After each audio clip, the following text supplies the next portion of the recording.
We are the Navy Blues. We are the old dark Navy Blues. We're the team that never lets them down.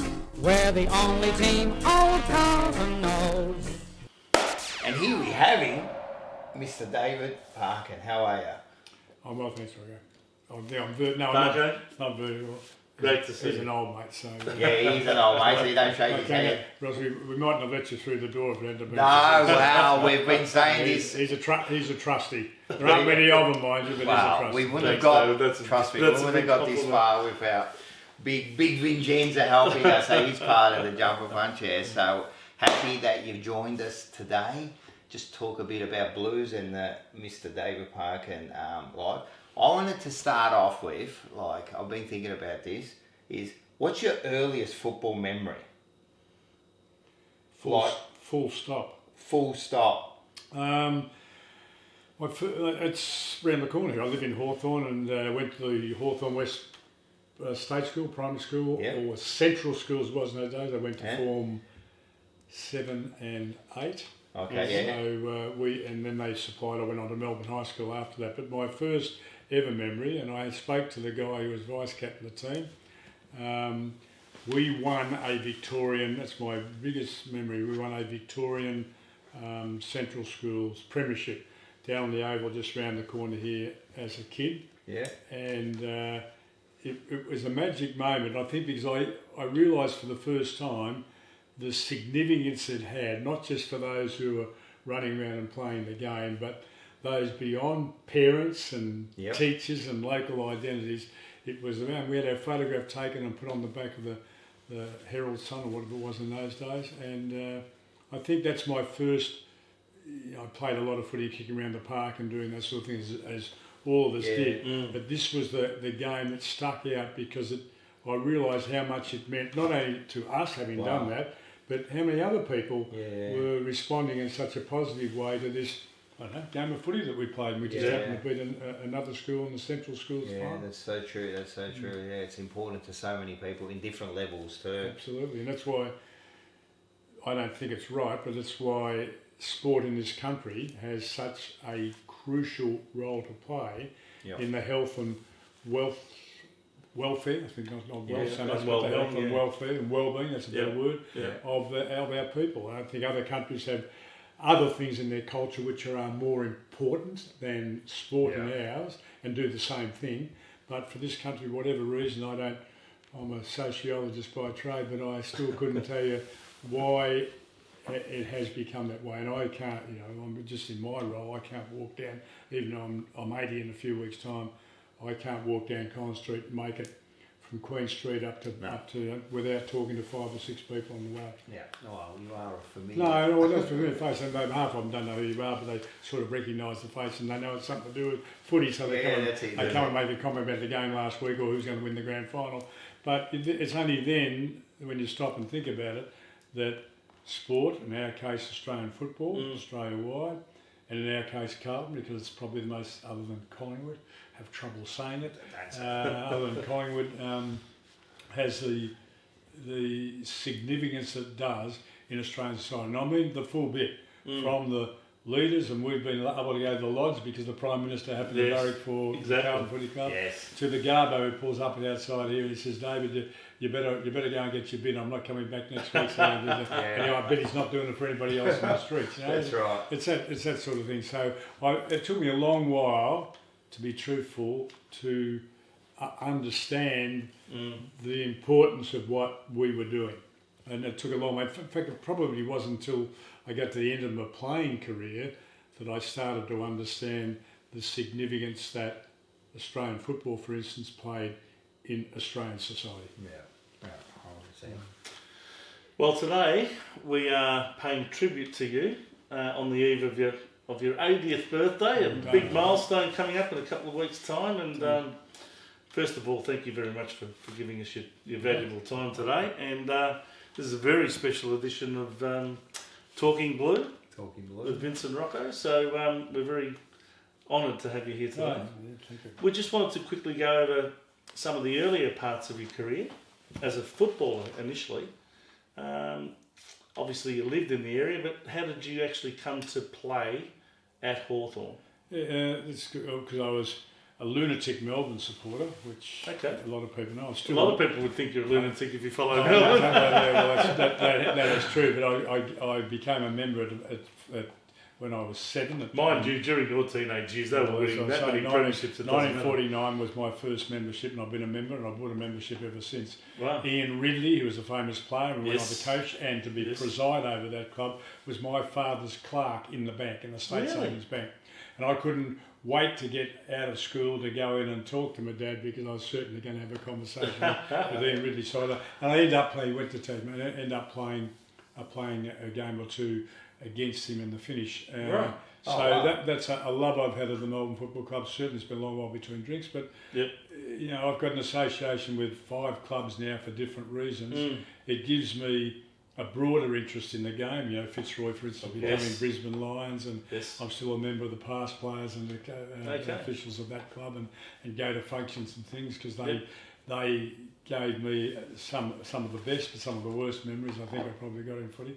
So if you're lucky, if you still have, I'm 7 now. I think I got sacked from the ABC, and I got sacked from Deakin University, and I got sacked from all the other things. So I don't have any day-to-day commitments to organisations and work in the manner which I did.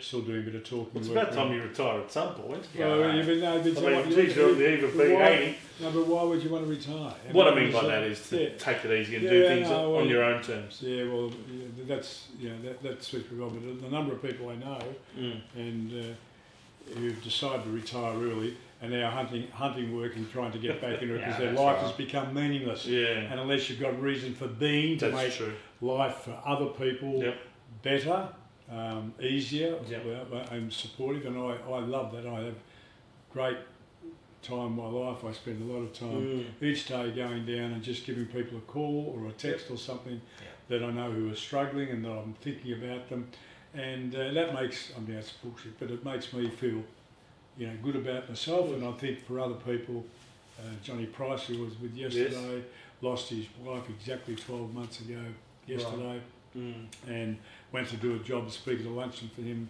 and I didn't want to go, and I was crook-legged at the moment, couldn't walk, and I thought, no, I better go. It was a Probus club out in the northern suburbs. And I'm so pleased now that I struggled to get out of the car and went, and the response from them, and to see John take his head out of the loss that he's had with his wife, and the terrible day it was, to remind her, to see him come alive with his 200 people, part of that Probus club. I think, well, thank God I decided to go and that's what you join do. them. That's what you do. That's what you do, Bill. So let's go back to your playing career. How did you get to Hawthorn? Well, it is because I was residentially bound. I did within half a K of the Hawthorn Football Club, and I barracked for Melbourne. It was the worst thing in the world. Fancy them to go and play for that brown and gold side when Melbourne were on top of the ladder and playing well. So reluctantly, I was forced by a residential ground. Scooter Coglan, little bloke, little Collingwood player. Scooter Coglan. Well, he was teacher of mine at Melbourne High, and played with Hawthorn. So he was the local John Brom's, the local brickhead people who supplied home. He was on the committee. So I had a few people that were living around the area. Butch Pryor, the famous full forward, he was our butcher around the corner. So I had connections with all, but I had no. Were you really upset when? Yeah, I was. I tried. And it'd be interesting because I played in the Melbourne Boys League. Melbourne High School played on the Saturday morning in the Melbourne Boys League. That played against the fourths of Melbourne and Collingwood and all these other clubs in the competition. And I ended up captaining that competition team against Geelong, the Geelong Boys League. Yeah. And this is when I was 16, 17. And Geelong, Bill McMaster, that some of you remember, was a great big ruckman at Geelong, was their recruiting manager for about 30 years, still involved, beautiful man. He came round to my place at Hawthorn and said to Mum and Dad that they wanted to give me a cadetship with the Ford Motor Company, and I could go and live with a family, supportive family, Geelong family in Geelong, do my, finish school 2 years, and then do the cadetship with the Ford Motor Company. Thank goodness Mum and Dad was smart enough to say that's stupid, not stupid, but at your age you shouldn't be doing that. So that never became the reality, and I was forced by residential ground But as best as you can imagine, my first year I arrived there as a kid. What year was that? 1961. Fat, slow. You know, Hang on, kid. they won a flag in 61. That's Did you right. arrive there just after they won the flag or before? I came before. I was there. My first year was the. So imagine being absorbed into a football club that was about to win its first very premiership. first flag, yeah. I played. You played that year, yeah. Last game. I played the last game only because Alan. As in home and away game. Alan Joyce, last round 18. Alan Joyce. Yes. Was the 19th man. Who ended up coaching Hawthorn to a premiership. Yeah, to a premiership. That's Alan Joyce. Yeah, and still know Alan well. He somebody pulled out, and I can't even tell you who pulled out, but somebody pulled out. Yep. And Joycey went in, and I took place. This is the last round. I took Joyce's place. I thought this is pretty good. I'm pretty close. We're going to play in finals. I'm going to be. Was that your first senior game? That was my first senior game. Were you on as part of the 18 or one of the 19th or 20th? No, not in that. No, in those days you could only replace. Yeah, that's right. So I came in somebody got hurt. Okay. Johnny Robertson. Were you happy he got hurt? So you no, not really. No, I was a bit, then I went on the last quarter. I ran around. I got the ball 10 times and didn't get a kick. So they picked me up and threw me in the punt road every time I got it. I was too slow and too fat and all that sort of stuff. But I didn't get named as an emergency or anything during the final series. But to be absorbed, and people, how lucky you are if you go to a football club, whatever football club it is, and the time you arrive, you're playing with a totally committed group who are winning games, passionate about what they're doing, committed to the club. And I was lucky enough. So that sort of, and having John Kennedy as my coach, it was just. It wasn't a dream for me because I still come home at night and ringing my father straight after the game to find out how Melbourne went and who were the best players and all that sort of stuff. You're still kind of a Melbourne supporter. I've been a Melbourne supporter all my life. I'm very happy to say it. Yeah. Still am. Yeah, it's been the longest and most passionate association with any club, including Carlton and Hawthorn and Brisbane. I love the Melbourne Football Club and Fitzroy. Yeah, it's been one of those things. It was my DNA, and they gave me. You imagine being there at that time and following that time. They're winning every single game. It's a wonder you never ended up talking to them about coaching them, or did you? I did. Yeah, you did. Yeah. When was that? When Barassi left the last time. Okay, at the end of '85. Yeah. So you had a choice to go to Melbourne or go to Fitzroy. Ended up doing the swap with Wolsey. Yep. We'll get to that after. That sounds interesting. So you started in the early 60s. Started in the 60s. We'll try and get through this chronologically. So you had a really good playing career. I mean, over 200 games and ended up playing in the 1971 Premiership, which was captain. 10 years. Of course, not only playing it, but captain of the side, because you were captain, I think, 69 to 73, if I'm not mistaken. I wouldn't remember. You'd have to do that. I couldn't remember that. But basically, right in the middle of that, you were captain of a premiership side. Well, I played in one. I played in the grand final in 1963 that you won't remember. Okay. And I played for Hawthorn against Geelong. 1963 grand final. Geelong beat you, that's right. And just beat us, annihilated us, and I was the worst. I'll never forget, I still dream about it. I was the worst player on the ground. Really? Played on Goggin, who kicked 2, and then Billy Goggin by half time, and the other little rover, whose name will come to me, he's around the corner to me from at Point Lonsdale now. Doesn't matter. Colin Rice. Okay. And then I got moved because I was being belted by them. I went out to the halfback flank, and I played on. Is this why they replaced you as captain after 63? Well, did you pretty much retired after that, didn't you? Maybe a year later? No, 63 was it. Yeah. A year later. No, 63, this is the start of my career. No, 73. You jumped 70. You jumped 10 years, yeah. No, 63, and I met him, it's funny, I drove out I think his name, Kicker Hines, Gordon Hines, his name was, you won't remember, he's too young. Right. But Gordon Hines playing the half-forward flank, so I went on to him. He ended up kicking 4 goals, so two on me and 2 on somebody else, but he kicked. So I had 6 goals kicked on. Nice. In fact, I drove out of the driveway here just a few months ago. No, that's a lie. A couple of years ago. And there was a bloke working in Ted Bay, is my next door neighbour there. There's a bloke working in the down the telecom. Yeah. And I got a real fright. I drove out and the bloody wheel only missed him. Really? Missed him by about 18 inches, I suppose. And I went, oh, sorry, mate. I didn't realise you were there. Yeah, I thought he would have put up a cane or something. You think so? He should. He should. Up and he goes, are you who I think you are? And I said, looked at him, I said, are you who I think you are? He goes, yeah, I'm Gordon Hines. I kicked 2 goals on you in the last half. Wow. The 63 grand final, which he did. Sorry, so we're going back to your 3rd year as a player, that's right? Okay. So that was it, that's start. Yeah, So, yeah. And I had to wait from 63 to 71 to play again. To get the opportunity to play again. And I was old and getting towards the career, and all these young blokes, the Matthews and the Knightses and all these young blokes are coming through. You went down, you were still 29 or something. Oh, you're 29. I was old. That's old. Back in those days? Yeah, that's old. That's so I was lucky amazing. enough to. What was that like, holding up the Premiership Cup as a captain of the team? You can see I lost that top of that finger. It's not like when I sliced the top off that finger. Okay. I went Playing footy? I went to tackle somebody, and they had those metal, those metal things. Yeah. Really? The top of the finger. On the See, bench.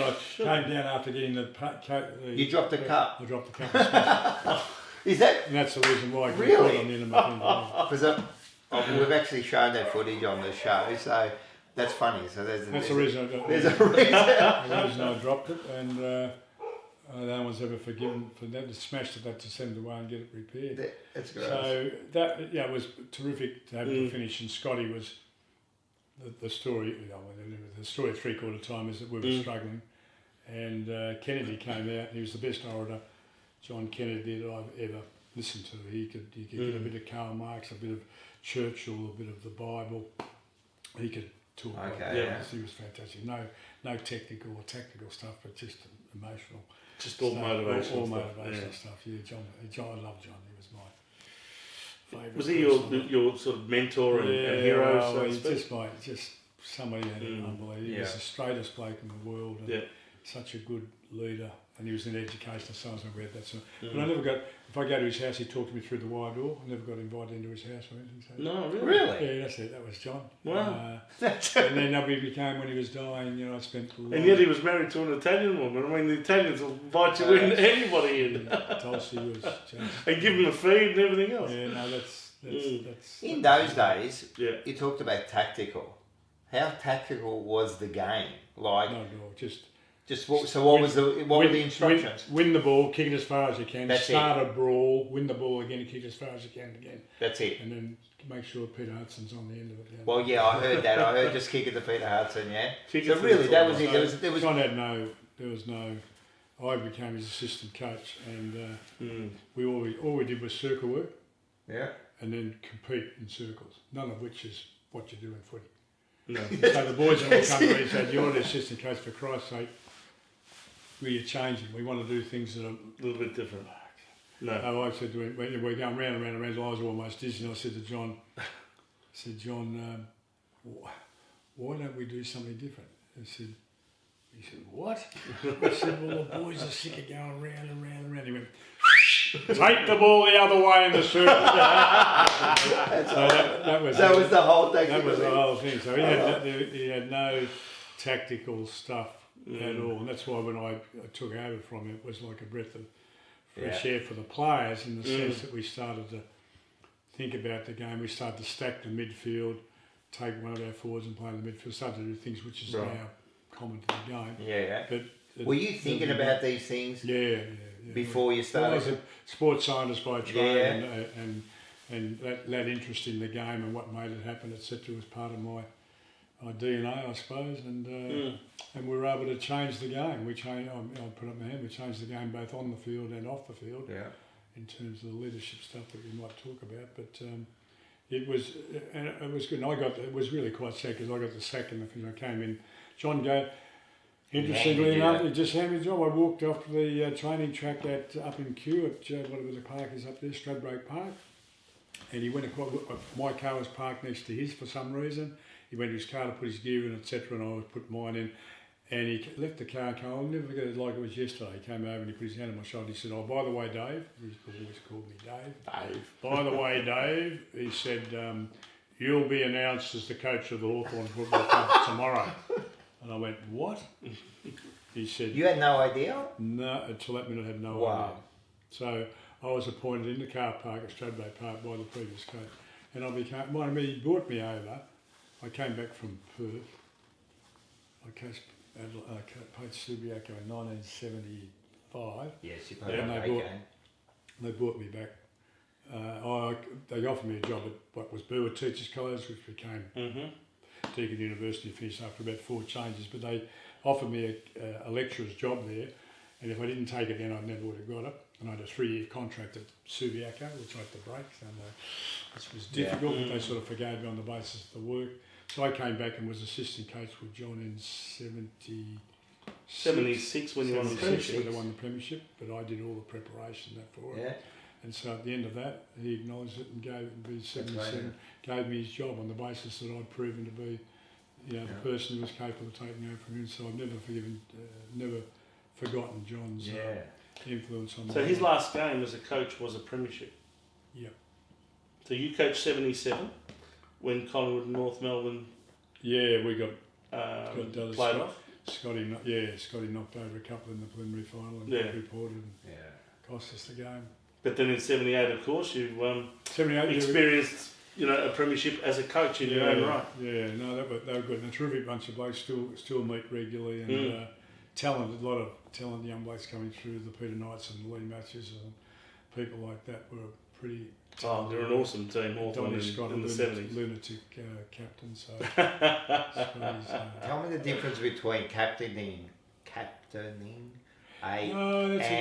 coaching one. That's a really good question because no one would understand that. Well, it's a good question because people answer it differently. Yeah. And I was forced enough to coach. Well, I coached 4. Did I coach 4? Yes. And played in 1.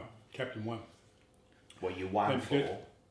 Yeah, we won 4. Yeah, we played a couple of games that we lost. Yeah, but the joy for me, and others have reacted differently to me. Others have said that the coaching. I think if you asked Dennis Pagan or Mick Moldhouse, one of those, they'd say that coaching was much more pleasurable, enjoyable at the time and satisfying than playing. Going out and playing in a grand final and being a captain, I was a reasonable player on that day and actually making it happen rather than sitting there and praying that everything's going to go right. You've got nothing. Yeah, well, you've got no control over it. You've got no control over it at all. So to have no control over it and hope they're going to do it, it's nice when it happens and you do and you get some sort of reward or thanks for it, but there's no how anybody can compare the two.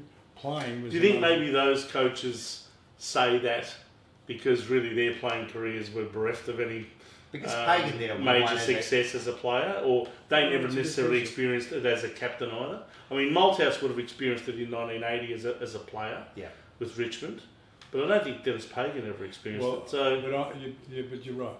So I'm quoting them. They may have a totally different view. Yeah, I would have thought that.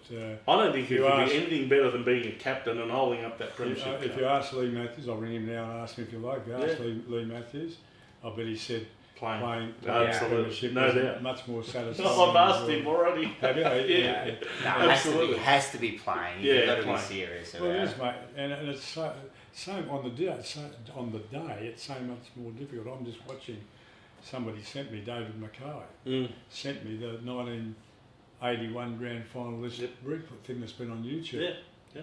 It's got all these players being interviewed and me as a cover date. I've never ever seen it. Yeah. Oh, really? And the game being played. I was watching it before you came. It was going up to half time and it was a fantastic insight of most of the things I'd forgotten about as to how the players and the coach, one and Tommy Hofield the other one, how we were thinking about the day at the time and in retrospect now. Tell me as a coach, like when you did coach it, how much do you feel you can change the game, or is it? Or do you feel helpless? I mostly, because that's me, I mostly felt helpless. It was we could go back and use that example. 78. The 78 with Hawthorn. When I was captain in 78, is that the one? 78 you coached them. in 71. 71 when I played. Yeah. At 3/4 time, the speech from John Kennedy basically was, well, if we're going to go down, let's go down gloriously. Take a few of them out, and I was a bit taken aback by that because we were struggling. We were a couple of guys down and struggling. Don Scott, this is Don Scott's leadership. You remember this morning that we talk every day as to that.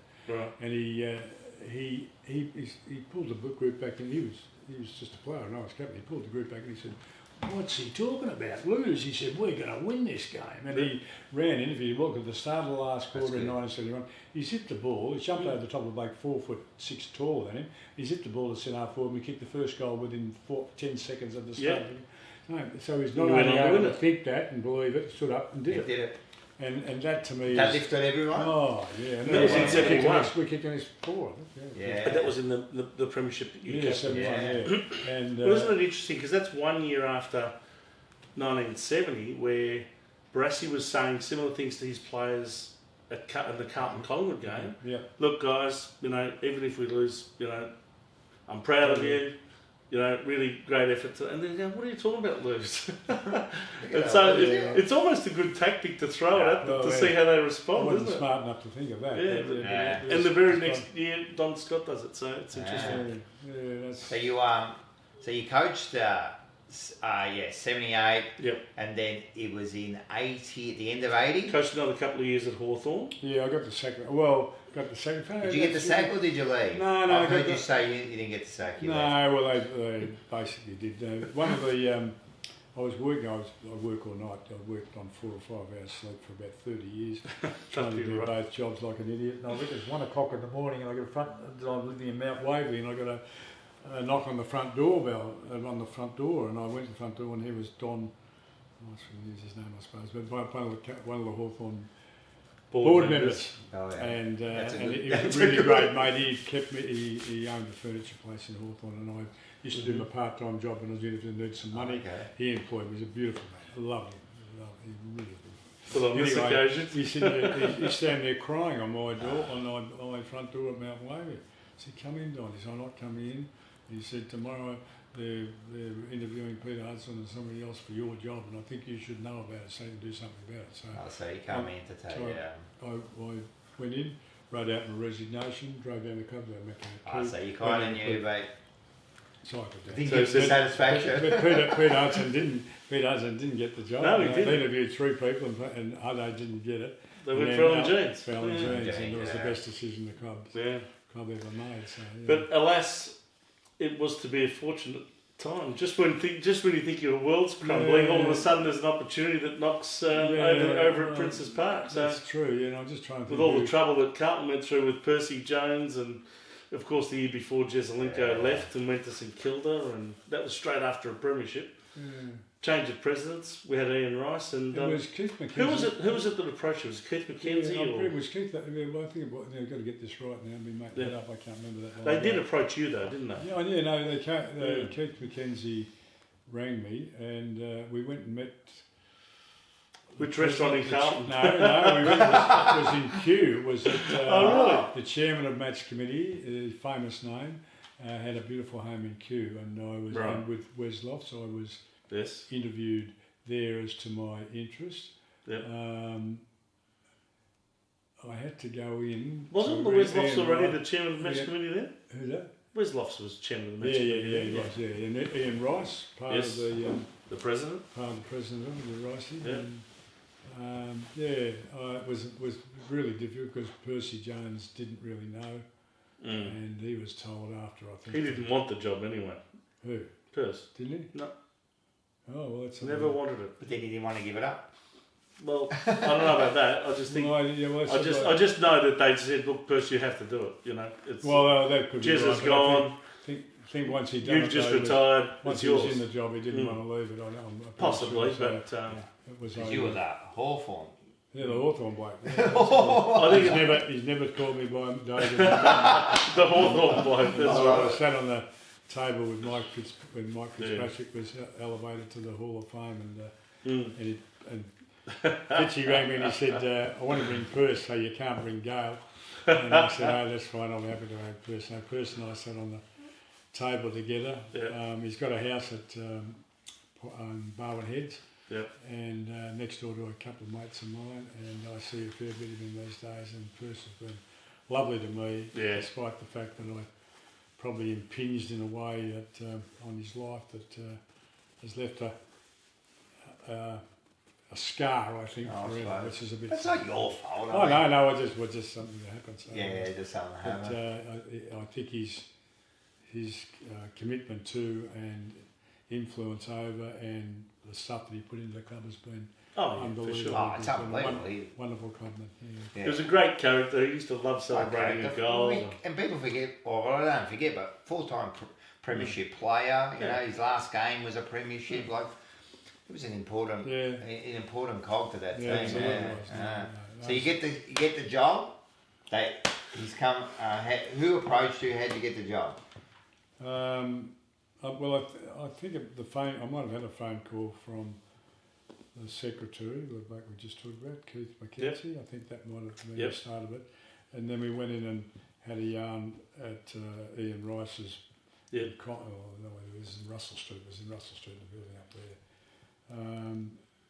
there. And Rice is Rice. The interview was on with about 4 lots of headphones and things and other people going on. It was the worst interview I've ever been through in my life. He had no idea about the game.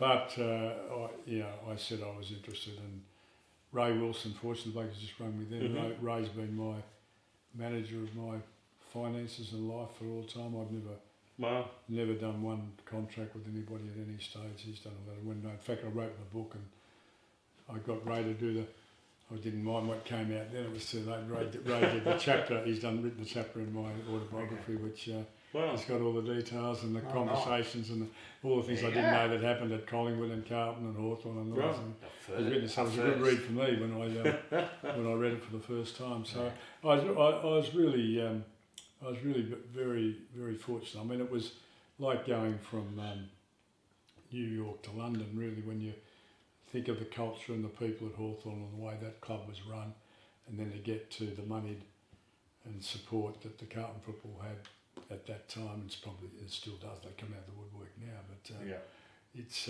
totally people, unless you've been in both and lived in both for a period of time, you wouldn't understand the difference in the culture of the place. Not saying one's bad or good or against the other, what they are. To think they're doing the same job in our community with totally there. I mean, I can't really speak for the others because I don't know. I'm not inside, so I can't tell you. But in my mind, Carlton is at one end of that continuum, as far right as you can go, and that Hawthorn is at the other end of that continuum, as far left as you can go, and they have little in common other than they play the same game. Yeah. Right. Before you got the job, what were your perceptions about Carlton and its players, especially the playing list? Did you have any preconceived? No, well, a little bit, I suppose. I was, what's the word? I like it most other people because they had such talent and had great success during that period of time. I had great admiration for them, and I was excited because the quality of the players that were in the place. Obviously, won one in '79, lost it in '80. I mean, I'm picking up probably the most talented group maybe that the game's ever seen in one place at one time.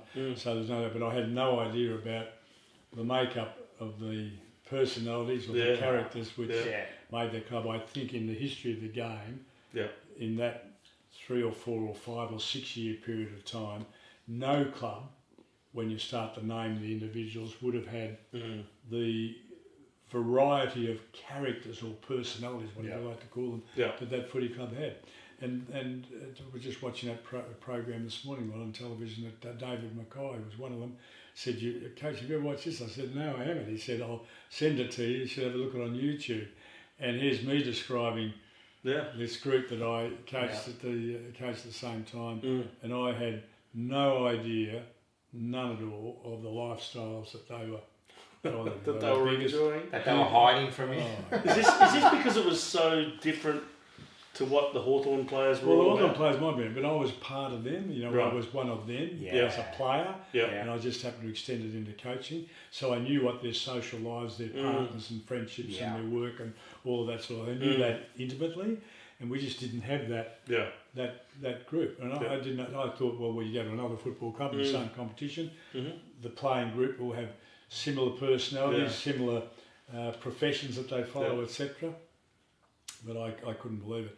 And I can remember, it's a true story, I remember driving, this might have been in '81, I drove down after work, I drove down Sydney Road and I went past Poyntons. Was it Poyntons in those days? No, not Poyntons, Poyntons on the other side. I went past the pub that was opposite the University Hotel there, whatever it's called. I think Salas told us this. Yeah, well, he probably did, yeah. And I went past all the cars that have been parked in the car park. This is Norton's Hotel. Norton's, that's the one. The one in Parkville. I went past on the other side of the road. I don't usually go home that way, and I had to go that way. And I put all these cars that I recognised were the players' cars. And the players will tell you, they were pretty surprised, but I walked into the bar, and all the mate were having a grog, and I blew the tripe out. And I stood there until they all left. And then they all went to the Royal Oak. They went round the other side of the park, well, Royal Oak, on the other side of the park. They went to one in Nicholson Street instead. Yeah, that's right, Nicholson. Yeah, that's right. What they did. Yeah. So that was kind of, so I made no difference. But they were... characters, weren't they? Yeah, that's probably the best word. That's They were probably characters, but they were committed to their football. Oh yeah, and loved each other. There was a Yes. there was a genuine. Yep. I mean, I've been to other clubs where an individual player or a couple of players come to me and said, "Do you realise that Jimmy's in strife and this is happening? We need you to help with X, Y, or Z, or to shut up about X, Y, or Z, or whatever." Mm. So there was a genuine care, I think that's a factor, Yeah. a genuine care factor amongst that group, which continues today. It does. No question. It does, yeah. Yeah, I mean, I'm glad that you sort of sense and feel that. But, Absolutely. you know, we've gone through it with Ashy. Yes. Ashy had a really tough time, and you know the background of the story, and he sort of disappeared out of the place. That's right. So Harmsy's gone with him and stuck up, and Des English has gone with him. Three of the fabulous players from them, fabulous players for the club, and we've lost them, you know. And then because of circumstance, etc., they're back. They've all come back, and they're all united, and they all came to the function the other day. And Ashy's up and going again. He's lost his wife just a few months back, and it's that strength of character. You know, Fitzy was. Different from, I don't know what the English is, but different from any other player, let alone captain in the competition. Fitzy, like you go and name the captains of all clubs over the years. There was no one like Michael Fitzpatrick and Mick. Yep. Michael, I never call him Mick, but Michael. Mike. Mike was, he had the and he was interesting because he had no interest in the game as such, would you believe? No interest in what makes it happen or the tactics and strategies. No, not interested at all. And only interested in playing. I can remember he was on the match committee when I came, and I can remember walking up, he go, "Am I in?" I say, "Yeah." "Am I playing in the ruck?" "Am I playing in the ruck?" I say, "Yeah." "Am I changing?" No, you're doing it all day. Short night tonight.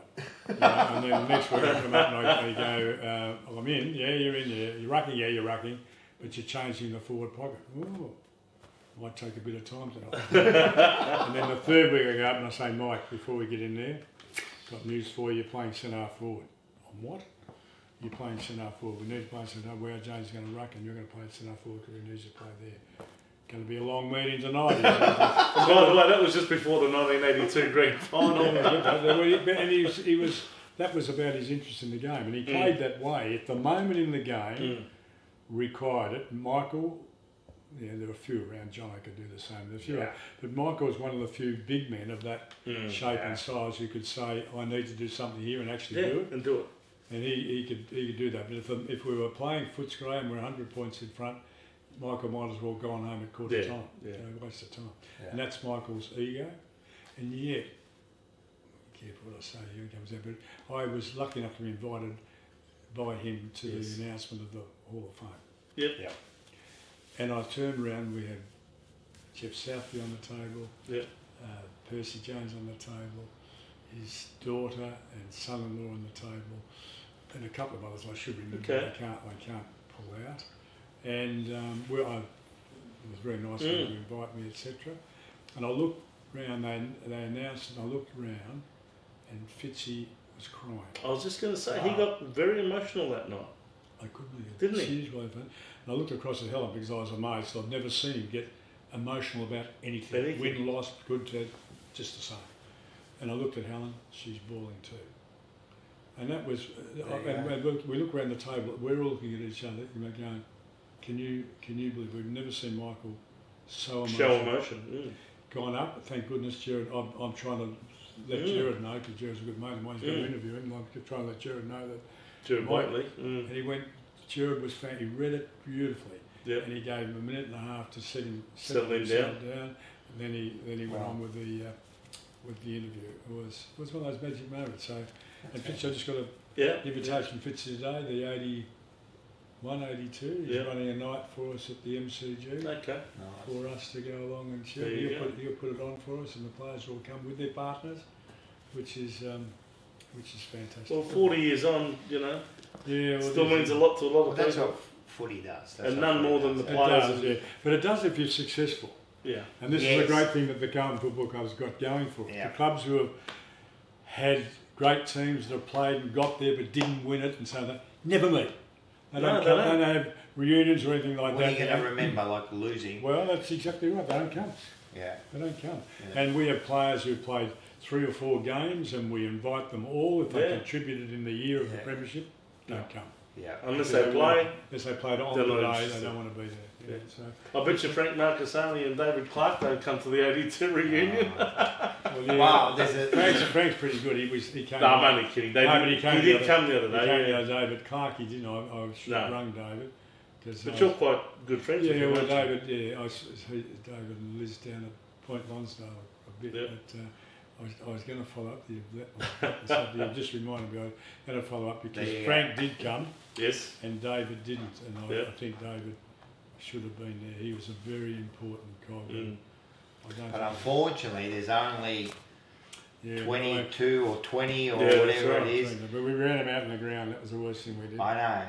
No, but that was all done to try and confuse the opposition. But how did that conversation go? Because they didn't know what to do. The first 5 minutes we kicked 3 goals before they even got a point on the ball. But how did that conversation go? That's what we won by in the end too. Telling Frank that he's going to run out. And David, but you're not playing. Him to come from Geelong. I convinced him to come and finish his career. We promised him a premiership. Yeah. And then didn't let him play. Yeah. Yeah, because he came over from Geelong. That's right. Did you have to tell him that? Was that your? Yeah, it was my job. But you're still talking to him now, so it must be. No, but only because David is such a genuinely good person. He understood and finished what was playing. Yeah. And while he was really burnt and terribly disappointed, really unhappy, he forgave me. Well, I don't know he's forgiven me, but he carries on a conversation now like I'm a reasonable friend of his, which is lovely. Yeah. Which, conversely, didn't quite happen the same way with a young bloke called Troy Bond in 1995 who missed out on a premiership with us. I don't like talking about it. But nevertheless, he won a couple of years later with Adelaide. He won back-to-back premierships. You understand, Vince, but that time, and most people would know, most people won't believe it, what's this, but in 95, the team became responsible for everything. All the selection. They decided who would play, they decided how we would play. They would debrief the team in the post-match, not post-match, but on the Monday night, the preview of the game, the review of the game. Review. And they decided what values and behaviours we would live by. They actually wrote them down. And they decided what the punishment would be meted out to anybody who didn't live up to those values. It was unbelievable. Never been done in Australian sport before. Not my idea. I wouldn't have done it. I'm an autocratic dictatorial prick who controlled everything. So it was probably one of the most difficult things that I've ever done in my life was and Paul Burke, who I love, who came down as a Carlton player from Bendigo. I didn't give him a single game and had to sack him. And in sacking... That comes with the territory, though, doesn't it? Yeah, I don't. And you get better at it, never get used to it. But Paul, it's funny how this happened. He came from Bendigo, didn't give him a single game, and I sacked him at the end of the year. And I said, Paul, if there's hoping I'll never see him again, is there anything I can do for you and connect you up or help you out in the years ahead? Let me know. He was crying like a 2-year-old, walked out the door. I said, thank goodness he's gone, I will never see him again. He rang me the next day and said, I need to come and see you. So I said, sure. He walked in and he said, I didn't have the greatest VCE year or whatever it is in those days, matriculation days. He said, I need to get into commerce at Melbourne. Can you help me? I said, yeah. You won't believe this, but the bloke in charge of commerce, whatever he's called, he's mad Carlton supporter. And I rang him up and I told him the story, and I got he was given a place at Melbourne University, went through Domino, did postgraduate work, went off and became Brockhoff's, what's it called, the biscuit company anyway. He became world leader of that company and took me on the journey. So we've written 4 or 5 books together. And he rang me 2 days ago, and he's living in Sydney now and retired, etc. And Paul did the review. So it was, and he sat. I walked in and he sat me down. He said, "You need to take a deep breath. This is not terribly." And he was a good mate, not terribly, I think, friendly. And he said, the players are happy with this, not happy with that, not happy with that. They want a psychologist. I said, no, shit, we've employed, I've got to be careful what I say, but we employed a couple of psychologists and they lasted 12 months. I couldn't work with them. One was already there when I got there in 81, and part of that, Laurie Hayden, sorry Laurie, and I sacked him before 82. And I said, oh no, I can't. Oh, geez. Not enough. Where can we get a good psychologist? And somebody said, oh, the bloke at Hawthorn, they've won every second premiership for the last year. There's a bloke called Anthony Stewart. So yes, he's pretty good. I said, oh yeah. I said, he's with the Australian cricket team. They're the best in the world. I said, wasn't he with the netballs too? He said, yeah, they never get beaten by New Zealand. I said, oh, sounds that he's all right. So I found out where he lived in Glen Iris, and I went round. This is a true story. I went round there. Anthony took one look at me, and he let me in. I don't think he was terribly happy about that. And I said, Anthony, we're very keen to employ you at the Carlton Football Club. And he said, well, I know I can't work for John Elliott, and I certainly can't work for you. So as much as you might want me to come and work at the Carlton Football Club, I still I remember walking out closing game and thinking, I can't believe I've never spoken to you like that before. So I drove home and I told somebody, and they said, I might have told, it might be Cole Kinnear.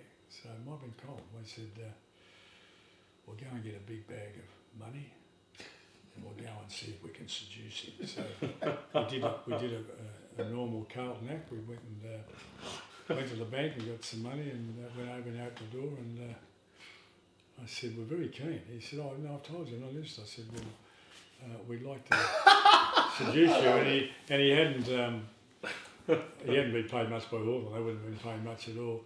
So on the basis, it's terrible thing to say to Carlton people, but we seduced him and he came to work. And it was really good. He walked around for 3 months. It's really interesting. He walked around for 3 months and he came back. I wanted what he did. We're paying him a fortune. I wanted what he did. And he sat down and he said, do you realise you've got the most committed, competent and experienced group of athletes I've ever worked with? I said, wow. You've worked with he said, no, yours are better than them. He said, it's time you gave it over to them. I said, well, what do you mean? He said, give them some ownership over what they're doing. I said, mate, I can't do that. That's not me. I couldn't do it. He said, well... Was this for, what year was this? 94, 95? This is 94. 94, 95. Wow. No, 93, wasn't it? 93. Was he there 94? No, it was there, no, it was 94. It was 94. 94. Yeah. Because we went out and the end of 94 for the 95 season. Correct. We lost. And we did it, because we'd been beaten in 93. Yeah, by straight sets in 94 by 2 other teams. And that's what we did on the back of that. That's right. So he came in and walked around and then came to my office and said, you realise you've got the most experienced, committed, competent athletes I've ever worked with. I thought, gee, that's a huge statement. He said, it's time you gave it over to them. I said, what do you mean? He said, let them decide who should play it out. I said, no, let the lunatics run the asylum. I said, that's not going to happen with me. He said, well, you better think about it, and I'll come and see you tomorrow. So I thought about it overnight. Vince, I couldn't do anything. Then he came back and said, what do you thought? I said, can't do it. He said, how long's your contract? I said, 1 year. I said, what does it mean? He said, well, if we don't win next year, I'm out of a job. I said, that's right. That's exactly what's going to happen. So try my way. And on that faith, and I went to the first meeting. You know the room, Vince. Yeah. My desk was in the corner and the meeting room was here. Yes. And they were meeting for the first time. And it was interesting what we selected. We selected the players, not them. Clubs today, they select their own people to represent them. That's right. We selected them all. There were 16, I think. Mm-hmm. 16 in a group, which are committed, competent and experienced. I mean, Jesus, you wouldn't find that in any club these days. So a lot of them were well over 30. You had they were well, Williams, Bradley, no. So Dean, they sat round the table, Madden, etc. with him. I sat at the desk, running it, and I can still see Anthony said, "Parker, what are you doing?" I said, "I'm just sitting there. I'll just take an interest in what's happening." He said, "You couldn't sit there without interfering. This has nothing to do with you." I said, "No, come out. I'm not comfortable." Well, you laughing. You mentioned the players around the table. They're all pissing themselves. So I ended up going out, leaning against the door, trying to listen to what people started to come up and down the corridor, and I felt embarrassed what I was doing. So they actually did that. It's hard to let go, isn't it? Well, it is when you're a lunatic controller. Yeah. And that's been my way.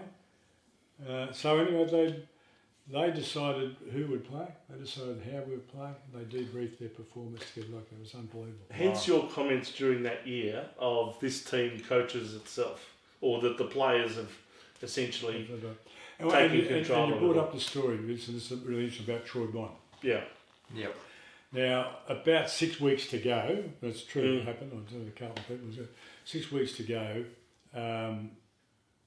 the players from that meeting came to me, the senior group, and said, "We want to play Troy Bond." I said, "No, Troy's not playing, he's not up to it, and he's not committed, and does all this sort of thing." I said, "He's going back to Adelaide at the end of the year." And so you already knew that? Well, no, he didn't know that, and they probably didn't. I'm telling them because I'm trying not to try and get in the whole process. And I said, no, he should be playing half-back flank. I said, no, he's a forward pocket. Yeah, I'm not brave, forward pocket. I said, no, we will make him into a half-back flanker.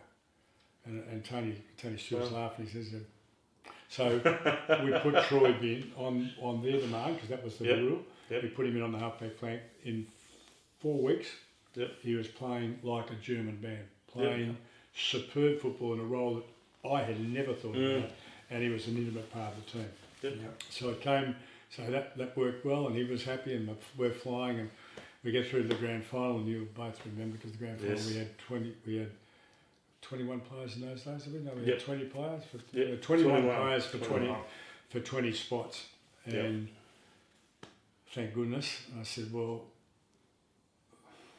who plays? So we gave, and this is true story, we gave each of the 21 players a piece of paper with their name on it. You're in, give me the 20 players that you want to go over the top with on next Saturday. In other words, who are you going to leave out? That's exactly right. And would have been easier just to put who you're going to leave out. The one player, yeah. So Brownie had been in the... He'd been in the hyperbaric chamber with his leg. He's got a good mate, that was on the news all week, mate. We were just watching him. There was no way, I just knew, there was no way known that Fraser Brown was not going to play in that grand final. Well, and all of his mates would have wanted him there. And that's exactly what happened. So they all picked their teams and signed them and put them in. The one vote that Troy Bond got was the one vote that we gave him when he gave the paper. Yeah. So I had to put this is the worst moment of my life. We met on the Friday night before the team meeting. You have to leave someone out there. I had to go, well, but you didn't understand if he played well for up to that point in time, why wouldn't he be in there? You know, and he reckoned he was better than others and playing a role that others couldn't. So I brought him in, he cried like, I never, Troy, sorry, he'd never talked to me since. He went out, got on a plane that night. I think the next morning went straight back to Adelaide. And thank goodness, thank the good Lord, he played in a premiership for Adelaide 2 years later. So I'm pleased with that. And I'm sorry, Troy, if you see this. I owe you an apology. I was never brave enough to come. But in the end, it was a team decision. It wasn't actually yours. I'm saying that now, so I get relieved. Relieved of the problem. But it was. Well, don't forget, you had other players that had probably could have laid claim to a spot too, like Brent Heaver. He was one of the emergencies. I think Tony Lynn might have been an emergency as well, and I think Troy Bond himself. So it might have been those three as emergencies. Unfortunately, there's always going to be. And you've had players like that were on the fringe a little bit, like Adrian Whitehead was probably... He'd been a very consistent player all year. He kicked the goal at the end. And he kicked the last goal. He gave the pass. There's always a hard luck story. It's either a suspension or an injury or someone who gets dropped, but that's part of the unfortunately, you have to do what's best for the club and the supporters. We need a premiership. I do a punch as far as I was able to wipe my hands. So I didn't have, everybody blamed me, of course, but they were all making decisions. So it was a really it was a unique understanding for me, and this is why leadership is situational specific. And if you think a leadership style like I had was the correct style for all people in all places at all time, you're a fool. It's not. That's right. You've got to be versatile enough in the manner in which you approach people to understand what this situation requires. And that was the best life lesson that I ever learnt was the 95 story. Now we went on in 96 and we continued to do the same things. 3 or 4 of the players, we won I think 10, 11 or 12 I think next year. And then the players getting injured and older and not performing, etc. So they started to fall away. And at the end of that year, half a dozen of them, you could pick the half dozen, all came tapping on my door and said, Parko, it's time for you to take over again. We've got other things in our lives that are more important than giving up 2 hours a week for match committee and all that sort of stuff. And they handed it back to me, and then I reckon 2 years after that, that's 4 years down the track, we had a bunch of kids. How, why, when, where I needed to take control. So it was a great lesson for me. It was a wonderful time for the club. It was when you look back now, it was life's greatest lessons for me as a person. It was a great time for us too, just quietly.